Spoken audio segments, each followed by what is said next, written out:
Hello everybody, this is the Wikstrand. So, today's movie is a little bit of a special movie because this might be one of the most controversial movies that has ever been made. It is certainly one of the most controversial movies that has been made since the turn of the millennium. And I know it was voted the most controversial movie of all time by some magazine back in the days, beating out Clockwork Orange. It beat out Clockwork Orange. And it gathered a reputation of being one of the most brutal movies and one of the most controversial movies of all time, as I said.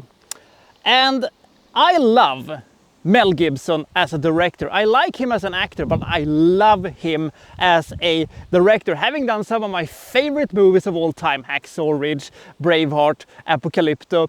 This one is probably the least best movie that he has ever done. Now, many people say that they found inspiration in this movie and they thought that it was a fantastic experience.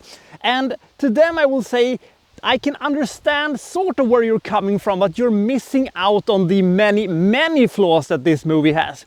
And the people who says basically that this is just an anti-Semitic piece of trash and it is absolutely worthless, to them I say, you're missing some of the fantastic things that lurks in this movie.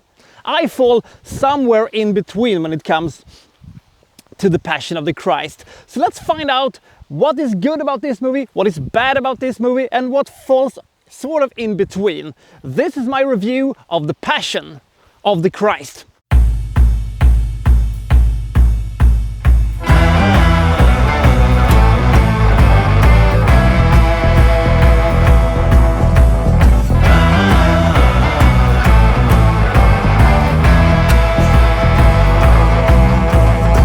The Passion of the Christ depicts the last 12 hours of Jesus Christ's life. It is basically, him being captured by the Romans, him being beaten and flogged and stuff like that. And then Pilate is, condemning him to being crucified. And then the crucifixion happens and, then he dies.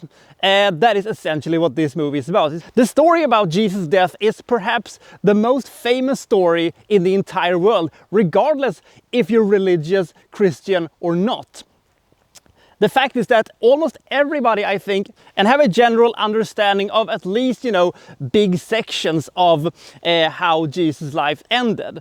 So I wouldn't use the word predictable about this movie, but I felt that one of the problems this movie has is, well, first we're going to do this, and then we're going to do that, and then we're going to do this, and then we're going to do that. So you're sort of, waiting for things to happen, and then they take a lot of time to show it to us in very graphical details. This is essentially a 2-hour torture porn movie, and Jesus should be dead about 500 times or whatever.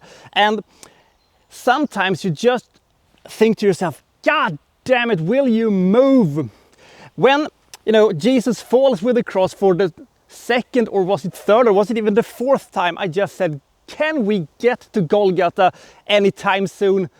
I was getting restless with the whole thing, and all this very excessive violence made me essentially zone out a little bit. I just didn't care after a while. It was just too much and it was too excessive, and it made me emotionally and physically drained. Now, that may have been on purpose, but here's the thing. We only see Jesus being beaten into a pulp for 2 hours. The thing is that his message and what he did in his short life isn't really expanded upon. We only see one sermon on the mount that he does, and we have small snippets from the Last Supper. But of this movie is 127 minutes. How much of it is not the last 12 hours? 3-4 minutes maybe it was more, but it doesn't feel like that. At least it feels like Mel Gibson is only interested in pain and not in the message of love and humanity that Jesus had. With that said, I love how this movie is made. I love the attention to details, and I love how this movie looks. And this movie doesn't feel like your standard religious Jesus movie.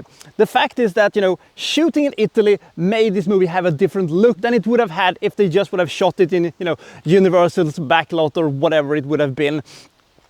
The movie looks fantastic. The cinematography is amazing, and all of these sequences look so epic and majestical. The finger in the sand in slow motion, the throwing of the 30 silver pennies to Judas Iscariot, also that in slow motion, and all of these gorgeous and visceral images. They are powerful as hell, and I love the fact that they don't speak in English, that they speak in Latin, Aramaic and Hebrew.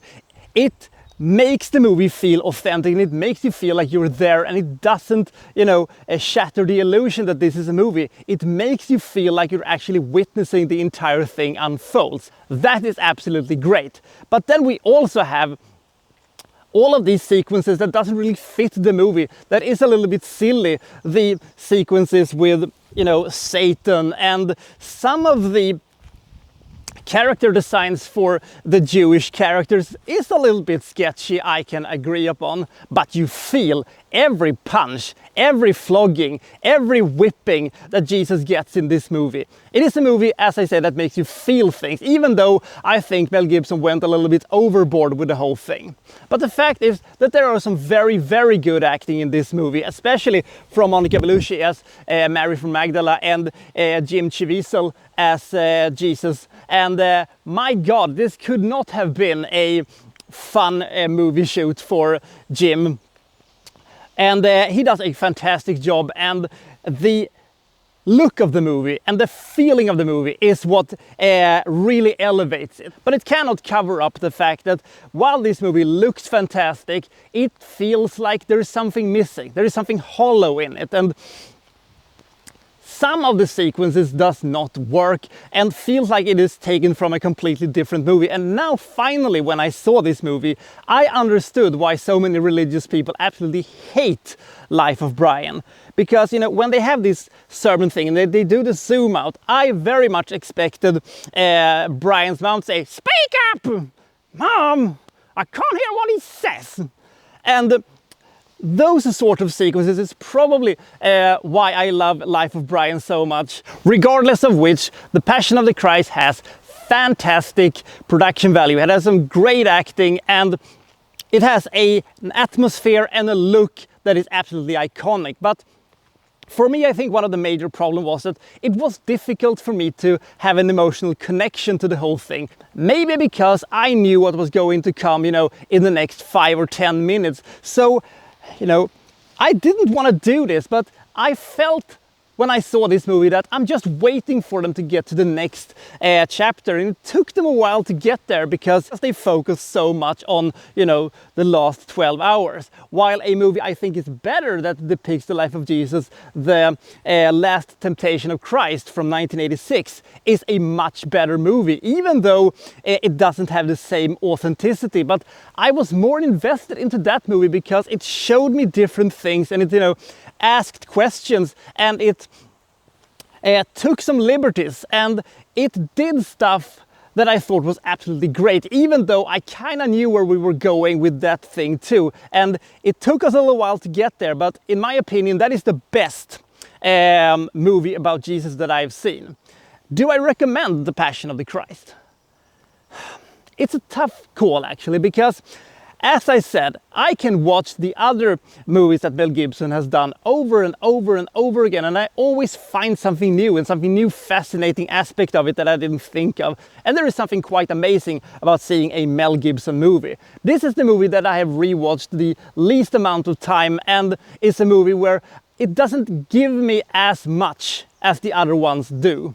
Maybe I'm not, the designated targeted audience for this movie, but I like, these sort of historical dramas and Roman movies and stuff like that. So it should be right up my alley. I mean, I like Ben-Hur, even though it is absolutely too long.